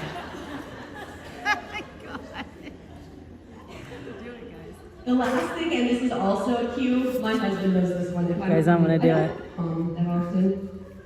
I hum when I'm afraid the words that will come out are less sweet than the humming. And I just need, I mentioned this in the story I told yesterday, but I just need like a minute to remind myself that I'm probably feeling the way I'm feeling because of unsupervised toddlers in my head. And I don't have the wherewithal to think about those right now, so I'm just gonna hum to give it a minute. So often I have found, and I really feel like I wish I could go back 18 years to that Mott's morning and tell myself, hum when you get those kids in the car. Because whatever I said did some damage. And I could have avoided it by humming. Maybe, I don't know, I might have been too sleep deprived to speak in a really good British accent, I don't know. Remember that the key to a successful homeschool is a peaceful, happy mother, but also remember that you're gonna get it wrong again and again and again and again, and that's okay, that's all part of it. You're not gonna leave here and be like, I am now a more pleasant mother. Because I can almost guarantee you that by bedtime tonight, you're gonna be like, that was not very helpful in the session. There was several years where in my old homeschool group, several of us would get together at this camp, this cabin. It was not a cabin, it was like a lake house. She called it her cabin. She was in our homeschool group. And she would invite all of us out for a weekend, a mom's weekend. We said we were planning for our co-op. We didn't do all that much planning, but that's what we told our husbands, so that we could go. And I live in Washington State, so it's like this house on a lake. There's like evergreens and pine trees just everywhere, and all this nature. And it was one of the first times I'd been really away from my kids overnight. And the next morning, the first morning after we'd been there, I thought, oh, I'm gonna go for a walk. And everybody else was sleeping. So I get in my earbuds and I head out on the trail that's nearby for a walk. And I hear like a lot of snapping, cracking of branches and things. And I thought, oh, there's many deer out here. There's a lot of deer. And I keep going, I keep hearing it, but I'm like listening to my music and I'm just walking. I was gonna say running, no, it was such a lie. I was running. And all of a sudden I hear this really loud crack. And I take out my earbuds, step to the side just in time for this massive female moose to step up right in front of me. And she was probably like, I don't know, I feel like every time I tell this story, it gets a little closer. Probably like from me to that trash can, maybe. Have any of you seen a moose in real life? Yeah. So the rest of you, like whatever you're imagining, they're bigger than that. They're huge. I did not know this at the time, and I'm very glad I didn't know this, but they're also extremely dangerous. They're the #1 cause of death at Yellowstone National Park, for example. There's nothing more dangerous for, speaking of moose, than a female moose around June when her babies have just been born. So this is great. I didn't know any of this. I just see this big moose, and I don't know what the right response is. So, you know, like I've seen some of those articles or whatever that are like, if you see a bear, you're supposed to just, is it like play dead? Or is it like you're supposed to make yourself big? That's right. And it's like a mountain lion, you're supposed to play dead or something. I don't know. I wouldn't be good at that. I don't think they respond to my British accent either. So I did exactly, you're not supposed to do the math. Oh, so this is your case study, in case you ever run into a moose, like in downtown Ontario, I don't know. They don't have peripheral vision, and so if you get absolutely silent and just move out of their line of sight, they'll think you've gone, and then you can wait for them to move on and they can leave. Okay, that is not my natural response to seeing a moose. My natural response was to freeze and like just scream out this prayer at the top of my lungs. And I'm seeing like headlines, right? Like, mother of 6, trampled by a moose while she was planning for her homeschool. I turn around and I start to run, and the moose starts running after me. And I freeze. And it would freeze. If I froze, it would freeze. If I moved, it would move. And it was a lot faster than me. And I was like, oh my gosh, I'm gonna die out here in the world. Nobody even knows where I am. We didn't even finish planning for co-op. Nothing happened.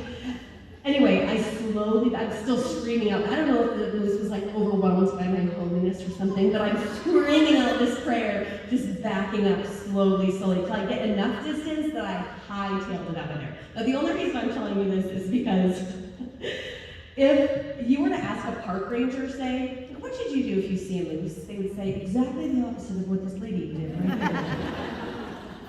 there. Be silent and get out of the way. Do not run. I'm like, scream, run, right in the direct path of the moose. That's exactly what my instincts were.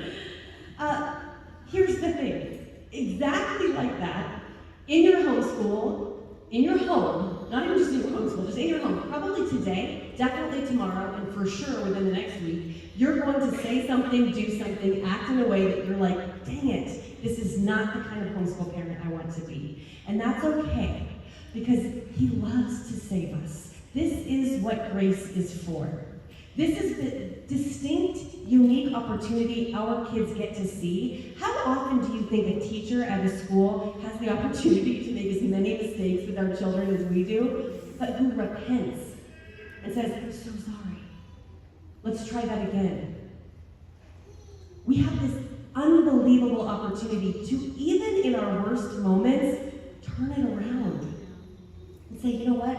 Like, let's make an example. Let's give my child an example of what it means to ask for forgiveness, to mess up. so that my daughters grow up and don't think they need to be perfect mothers, and my sons don't grow up and think they need to marry a perfect wife. My sons are good. They're gonna be ready. Because they've seen it, and they know what it means to be real, and to be human, and to be loved by God, and to be enough, because this is the work that we are called to. And regardless of what you bought and didn't buy at this conference, or what you overhauled or didn't overhaul, or if you decided to color code everything before you leave, regardless of anything you've decided to do or not do, you already have everything you need to be a pleasant homeschooling parent. Because you have grace, and you have the work you've been called to. And if we can remember to, in the moment, do something quick, right? Find something to praise, and when that's too hard, speak in a British accent, and you can't manage that, hum. Let the moment pass. And then later, ask yourself, is there a thought I need to take captive for Christ? What is happening in my brain that's making me feel and act this way? And is it true? And is it good? And is it beautiful? And is it what God has called me to in this beautiful calling that we do absolutely know we're supposed to be doing? And it's in their homeschool, and to love their children well, and to have an amazing opportunity to love on and develop their kids in exactly the way that He wants. And we'll never be enough, and we'll never have enough, and that's great, because He never asks that of us. And He offers us grace every morning fresh for the task. All right. I am going to be out here, let's see. Oh, it is right on time, 5 o'clock. This is the end of the conference. Is there another half an hour in the exhibit hall or something? There's another half an hour. I'm going to stay here. No one's in this room, I don't think, after me. Pretty sure. I'll stay here and chat if anybody wants to chat. There are more, for my picture books, I've got bookmarks, stickers, all kinds of good stuff up here. Take as many as you like. And then also, this program at Read Aloud Revival Premium, and I put together a sample of some other Serve with Sarah offerings as well. So if you want a free sample of that, just text GHC to the number 33777, or you can scan that QR code and I will send it to you. Thank you so much for coming, and God bless you all. Alrighty, guys, that was Sarah McKenzie, and she's amazing. She's amazing. She's I talk to her every year, so I was saying, I don't know if you guys ever, with Bricky, we're best friends because I see him all the time at Disneyland. I said the same thing about her.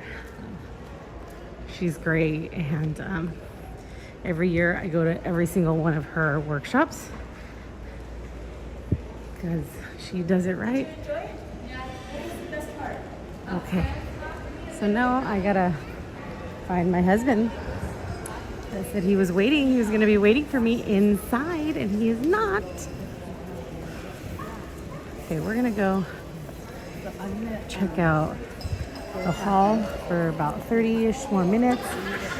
We need to make some decisions. It was the finale. I was like, okay, wake up and drive home.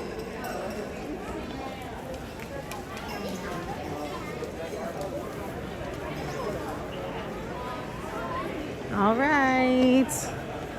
Oh, I see him. Oh yeah, you can do boxing and stuff, but that they just have one specific thing.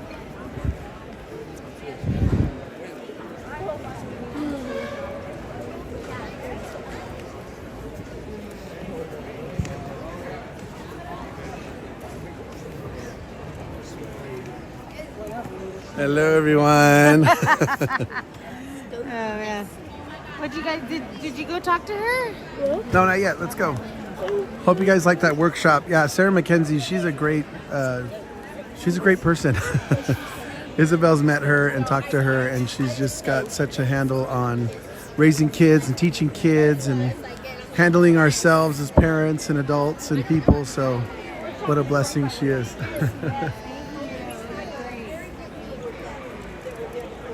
She touched up on generosity. Oh, awesome. Oh, here we go. I know, because you were like, I said, we do have the mouse. Okay, guys, these are awesome here. Live streaming, so if you're uncomfortable with that, let us know. Oh, that's fine. These are called read aloud posters. So check it out, guys. You choose a book like Charlotte's Web. Out of stock, of course. Which one? The mouse Oh, and the the mouse. mouse. Oh, no. Guide, author, and like one extra. I happen to Oh, have man. So you pick a book like Charlotte's Web, Okay. and then they make these posters that are totally interactive. So as you read the book with your kid, you get to build like a little piece that goes along and like you place it on the board in different places throughout the book. It's got different places where like you write things in as you read. This is anatomy of a spider, spider facts. There's like all kinds, and like the whole thing is real custom. So she was telling us about it yesterday. We're like, throughout the whole book, you're pretty much filling in this thing and coloring it with your kiddo, and it just kind of covers all kinds of activities and things that your kid can learn with as you read the book. So we're gonna start it with this book called The Wild Robot. We're getting the book, and we bought this poster yesterday. So we're gonna hopefully go through the book together with our boy or both boys. And she was saying that the kiddos love it, and they asked, when are we gonna do our next chapter for the book? Because they love filling out this thing as you read. So we're stoked for it. So this company, guys, is called Ruby Reads. You can go to the website rubyreadsbooks.com.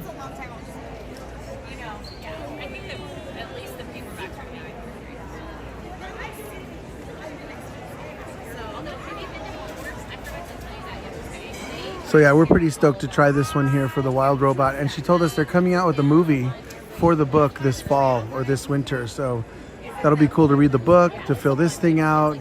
It's got all kinds of interaction, and then we'll see the movie when it comes out too. So super cool. Again, her company's called rubyreadsbooks.com. So what do you want to do? For what? You were saying you wanted to get The Hobbit. I want to get all of them. I love it. I think we're okay for now then. You wanna Unless wait? you want to invest in either. Look at this, guys. The Hobbit. Are you kidding me? And look at this. If you're a C.S. Lewis fan, they've got The Lion, the Witch, and the Wardrobe. Yes, so I would just give you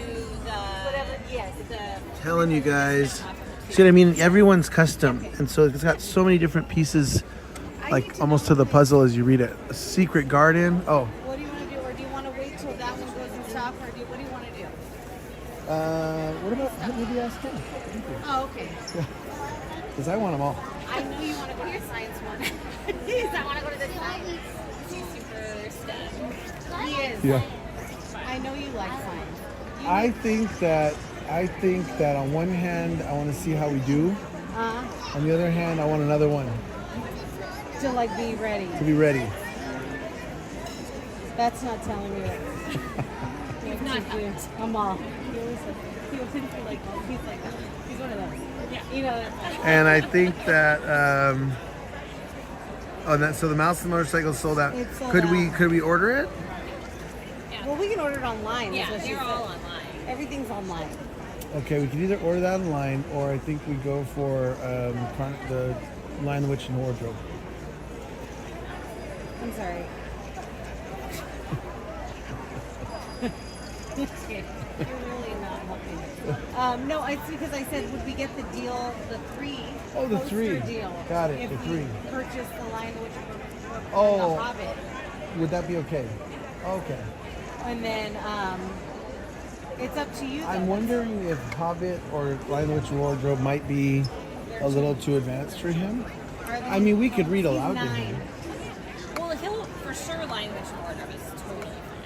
Yeah. Okay. Hobbit, I would do like that one, and then do that one. My kids were 10, 12, and 14 when we read The Hobbit, and they loved Okay. it. Oh, really? okay. Okay. I'm down. Okay, I'm gonna just do it. I'm gonna get the Hobbit and the Lion. We're gonna do it, guys. So yesterday we bought the one for the Wild Robot. Again, they're gonna come out with a movie this winter. We'll do the poster, and it'll make me. And then my 2 cents says we need The Lion, the Witch, and the Wardrobe by C.S. Lewis. And then, of course, after that, we're going to need to read The Hobbit. Right, I'll see it because I'm gonna read the poster. Yeah, so this idea of reading aloud to your kids is huge. And I think it's awesome because they enjoy it. Where like either they're reading aloud or like just as a family you sit and one of the parents reads aloud. And then again, to have this thing that provides activity to where you can learn vocabulary words and scenery. And like she was saying on the Wild Robot one that we bought, it comes with this little thing. It's almost like a little cardboard thing that you create. You actually build this little cardboard robot. And then it goes onto the thing, and then as you read the book, the robot travels along the different spots. So we will see. Hopefully it's super helpful. And I love your heads. Again, her company is called Ruby Reads. You'd find her at rubyreadsbooks.com. Did you put her information? I did. Yeah. Oh, and I'm gonna put Thank them all you. in the description too. The ones that I like.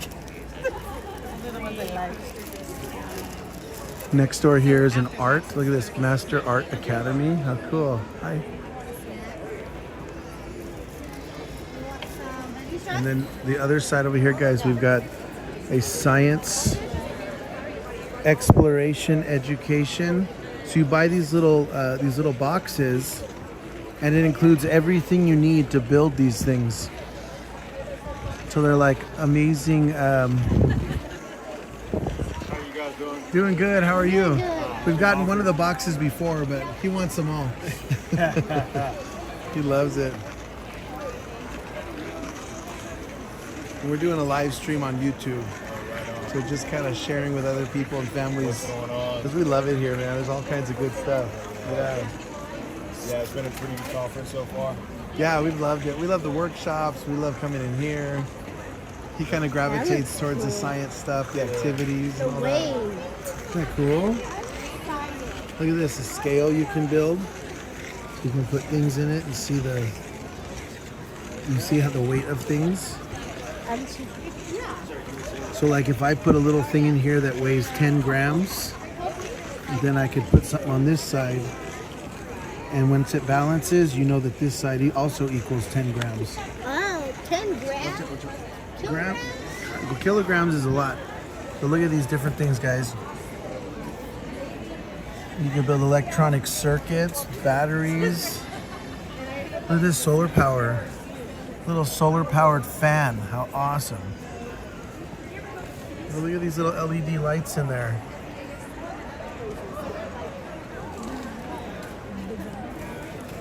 So this one, guys, is called Exploration Education. Hi, how are you? Good, thanks. You already got brochures. We do, and we have one of the boxes that we're going to build. Great. Yeah, he wants them all, though. We also do a YouTube channel where we try to do, whether it's travel things or whether it's like things we come to as have a family. Right. So we're talking about the homeschool convention today. Oh, and different. awesome. Yeah, so this is my wife, Isabel. We got it last year. We haven't gotten it yet. It's been like 3 years. Oh. And it's sitting there. Well, it'll still be good. I know. That's why I'm so thankful. Totally. And he loves it. And I keep, you know what? It's because it's not. I realize that. Look at this. A quake table, guys. Take a break from Shows you how they build buildings to be earthquake proof. Oh, how awesome. So that way if there's an earthquake happening down here in the earth, the building stays, it doesn't fall down, it stays okay. And look at this. What's that? Hey, go! Hey, the train's not going. And like I referred you to multiple people and they bought your stuff. And so like, and I'm. There it is, guys. Explorationeducation.com. Check them out. What's going on? Explorationeducation.com. Break because I want to teach him about because California we do 4th grade is California missions, so. But check out, like if you get this engineering box for $99.95, it comes with a truss bridge, the earthquake table, the floating structure, the train engine, and the Da Vinci Bridge. So each box comes with all that? Yeah. That's really cool. Did our box come with just one thing? No, it came with everything. Oh, sweet. We're got to do it now. The aeronautics box. Look, guys, it comes with a balsa glider, Oh, that's a whirlybird, glider launcher, prototype glider, a test parachute, and a mission-ready drone. How fun. I know, isn't it fun? Yeah. What is that? So everything for the year comes in the box, and it kind of builds on it. Like everything will build everything. So like his, like Well, you know what? they're Now's maybe making. the right time to start with that. No, but I was telling him that I think this year what I'm gonna do is more like where I'm gonna take a break from like we'll do math and English stuff, and then we'll take a month and we'll do this, and that's what we're doing Good idea. because he wants to do it. And anyways, do you have any thoughts on the history? It's more expensive than I thought it was gonna be. I thought it was gonna we be stopped by and I like talked to her for a while. I like it a lot. so. I'm okay to either do that or to get those little books for them. Well, no, but it would be me starting to teach him because I was trying to Good teach him evening, history. Homeschool that's Convention the place of attendees and history. exhibitors. We want to thank you so much for coming out and being with us this weekend. You want to go? I just wanted to give you a heads up. The exhibit hall will be closing in We're gonna go get your 15 history. minutes. Let's So The if total you twins need to history, purchase dude. something, do it now and please head to the exit. Please remember that our exhibitors have been here all weekend long to bring you such quality stuff. So please be respectful. Make your way If you want to walk around, I can go get it. to the exit. Remember, we'll be Maybe. here next year, June the 12th through the 14th. So put that on your calendar, June the 12th through the 14th, 2025. We ask that you please make your way to the exit, and thank you so much for being with us this week. Also, we'll be closing in 15 minutes. Yes. So we're gonna go to the. Then we have to go to the last. No, this is it. After they close, it's all done, buddy.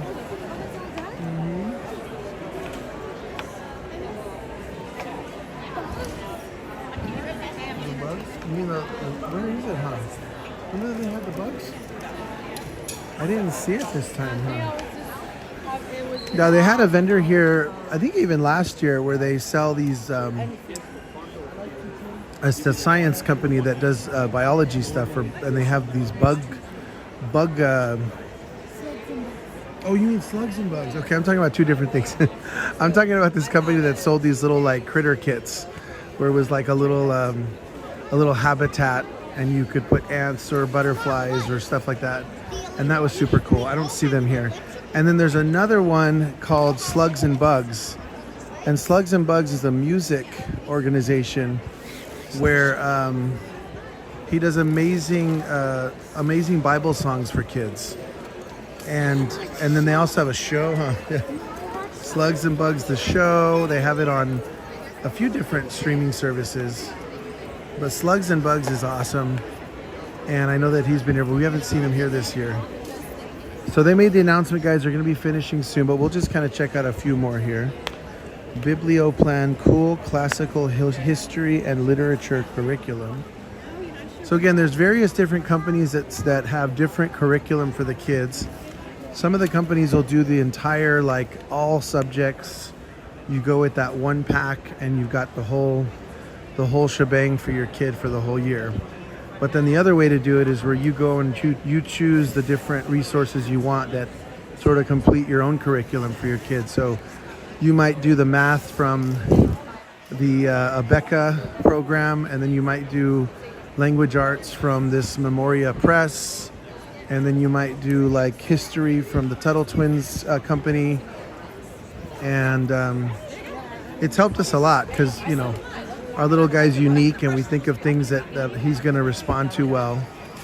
So we looked at I forget if we cut it on camera earlier. I think we did. The Tuttle Twins, they focus on the history of America and citizenship and freedom and liberty. And so we're going to pick up some history books from them. The joke is also the show. Oh, yeah? Check out this amazing life-size Goliath. That's how big Goliath would be, guys, from the Bible. Amazing. Yes. 9 feet 6 inches tall. Wow. Amazing, man.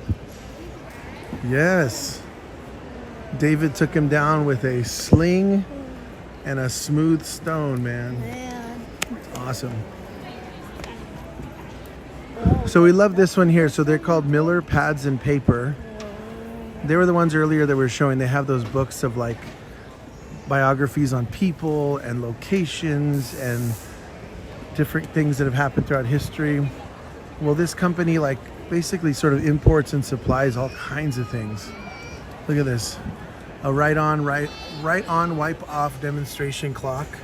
So it's like you could build your whole classroom, you know, at your home from a place like this. All the various things you could put on your walls, the different books, the different games. Look at base 10 starter set. So totally great for using for counting, for addition, subtraction, multiplication, division. So we've gotten all kinds of these things over the years that help our boys understand math. Who was Mark Twain? What do you got there? Who was Mark Twain? Love it. They have one at Disneyland. Yeah, these are so cool. Who was Albert Einstein? Look at where is Machu Picchu? Where is Mount Everest?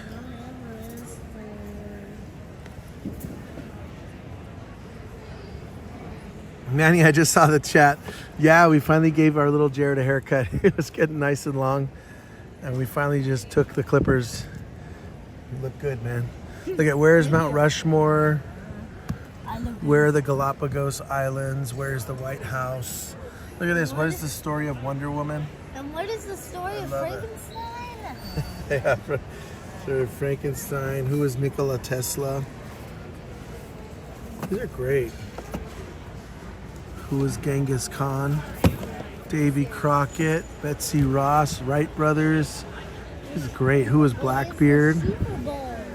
Yes. Oh, sweet. And yeah, and these books are super like accessible for kids. So like our 9-year-old little Jared, he reads through these, and they keep their attention. And so we love getting these. We have a few. Look at where is our solar system?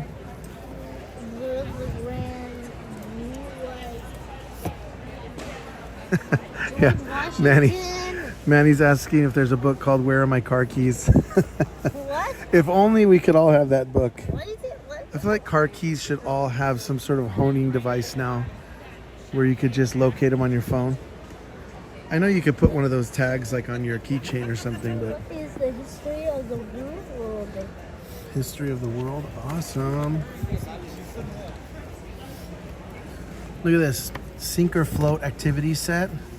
Totally science there. Oh. So you could test all these things on whether they sink or float.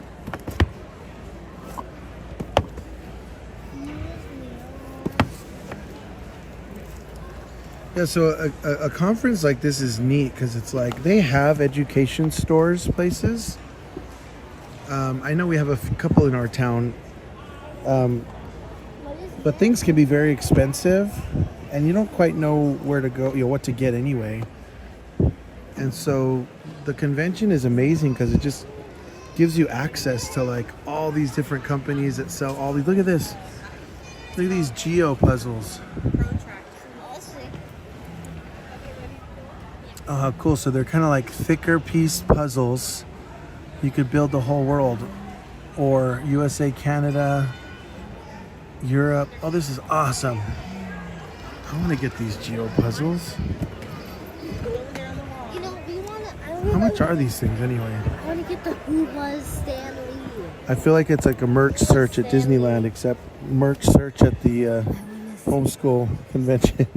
Look at this, 52 amazing places. National parks playing cards, dude. $9.45. That is not bad. And each card has a national park on it. Dude, I have to have this.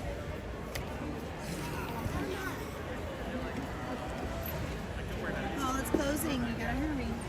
No. Stan. You keep looking. I'm not going anywhere. Look at these over here, guys. This wall is cool. There's a metal ruler. Metal. Like I said, another one, a bunch of tools for your kids. Fraction squares. $5.45, not bad. Look at clocks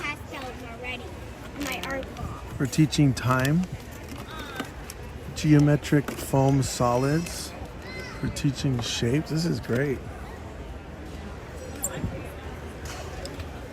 And look at these, all these geography books.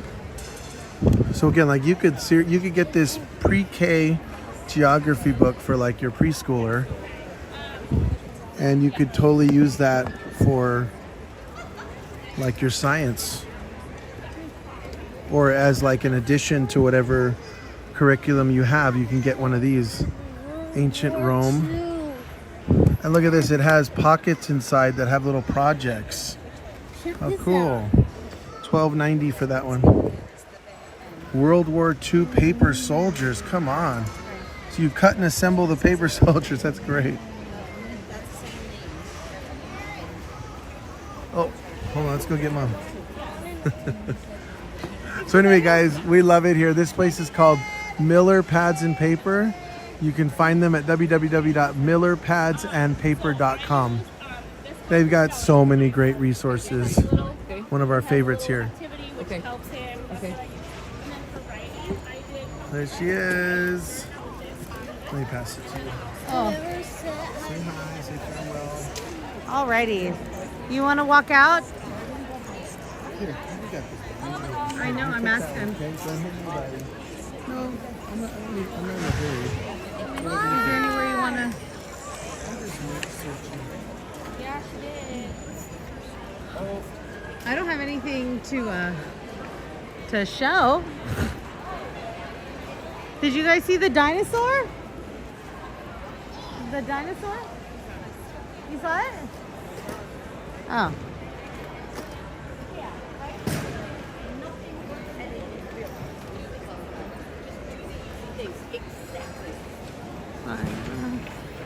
Let's see. So they're closing. If there's something, if anybody on that wants to see something, let me know before we head out. This guy. There we go. Oh, thank you. We brought our wagon. I don't know. This is easy to push with nothing.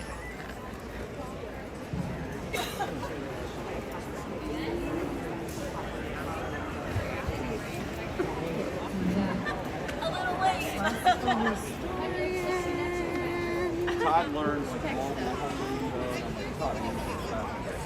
Yes. Civics curriculum for little kids. Here, let me look. Socratic discussion for older kids. Okay. Here's a flyer. Is each box a game? Each box is a game. Oh, okay. Yeah. Yes, thank you. You can play 2 different ways. Look at each box is a game. Oh, awesome. You can play Go Fish. Go fish! I know, I don't play card games, but this will make me. Capture all 4 cards from the same category. Oh, wow, okay. Or you can play a game where you read up the hints and the other person guesses what's on Oh, the and card. they guess. Oh, that's I neat. know they card games. Excuse me, bud. So how much are the cards? Each game is $12 Oh, a piece. okay. Or any 3 for $30. 3 for $30. All 13 games for $110. Oh, how fun. Okay, so we, the Go Fish, I like these. These are fun, like, you know, while you're driving, you know? Exactly. Yeah. They are. That would be fun. And there's a little What's book the- inside that teaches what's the history Oh, of okay. each of the cards. Oh, look at medieval history. He randomly is interested in medieval. Hold on, bud. I'm looking so that I could get it for you. What's the difference between, oh, I see, modern U.S. history and then American history. Okay. Yeah. This ends Civil War. This begins Reconstruction. Okay. Oh, and then this is American Revolution. Oh, that's so fun. World 5 history. games for $45. Okay, Civil War. Love each card is $12. I said these would be fun when we road trip. Okay. Getting real interesting. meaning like something that'll keep his attention.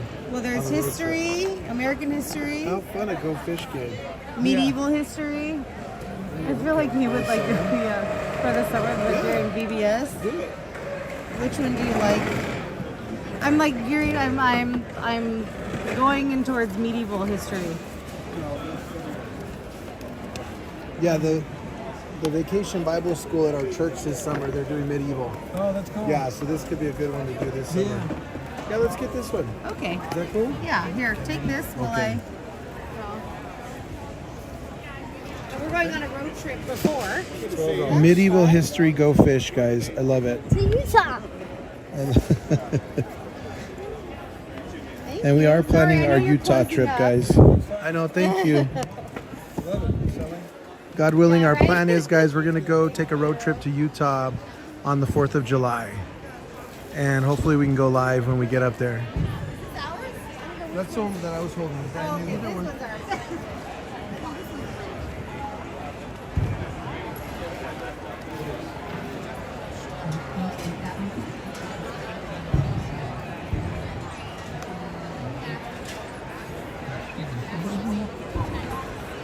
So the convention here, guys, is 3 days. There she is. The exhibit hall is now closed. We ask that you please move to the nearest exit. Please be respectful of our exhibitors who are so incredibly tired. So we ask you to please move to the closest exit. And remember, next year we will be here from the 12th to the 14th. So we will see you next year, 12th to the 14th. 2025. Thank you so much for being with us.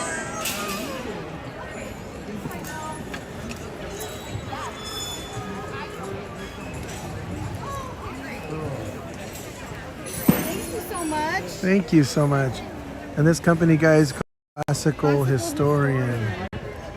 History games and Socratic discussion in history. Love it. Yeah, look at that. Classicalhistorian.com. Socratic, patriotic, virtue-focused history. Right on. Thank you so much. Okay, I'll push. Or okay, hold on. We'll look at it later because I don't want it to get messed up. He's all excited about all this stuff. Oh, I know. It's great. For now, and then when we do it, he's gonna be like, but that's how all kids are.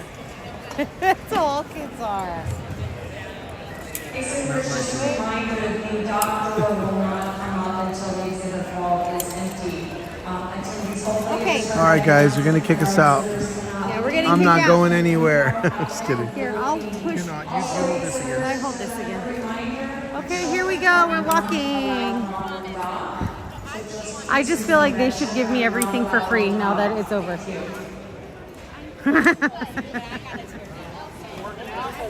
Okay. So, this convention, it's a for Christian homeschoolers or more conservative, but they have vendors like the. Let me go out this door. Like that gentleman that it's just it's history, medieval history. So, and I am bummed because usually Knott's Berry Farm is here. And what else? Knott's is here usually, and Medieval Times is here. But they aren't here this year. So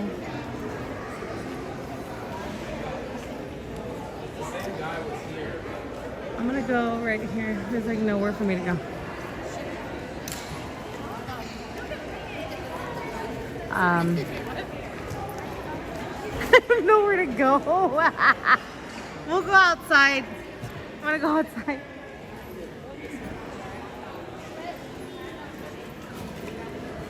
Well, because I'm pushing. Hey, Jared, push that. You got it. Oh, all right. I said that I feel like everybody should just give me everything for free. Now that it's the end, just hand it to me. Just start handing me things. I know.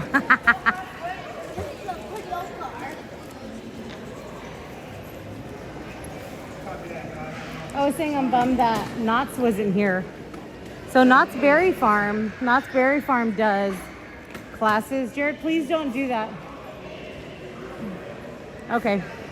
Knott's Berry Farm does classes throughout the year at certain times, and they're like physics classes, and then they do a class for the younger kids and the older kids, and like with it includes entrance into the park.